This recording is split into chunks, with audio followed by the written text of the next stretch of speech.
Malapit na raw mawasak ang mundo base sa doomsday clock na 85 seconds to midnight.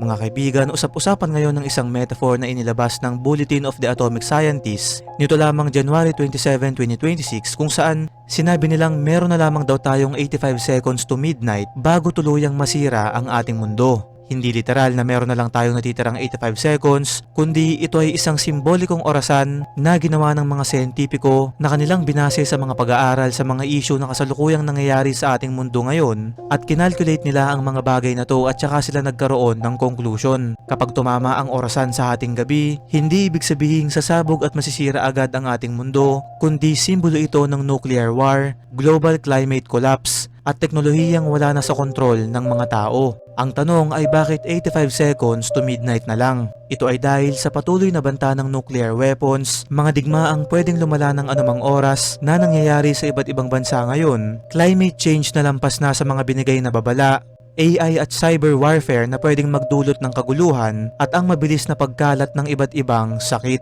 Sa madaling salita, isang warning signal ang metaphor na 85 seconds to midnight.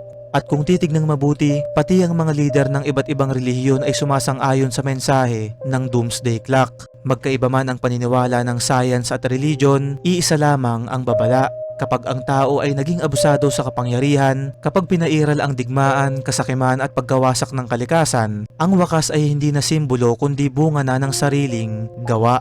Inuulit ko, ang bagay na to ay isang metaphor lamang at nasa sa atin na lang kung pananatilihin ba natin itong isang hiwaga o tuluyan nating sisirain ang ating mundo.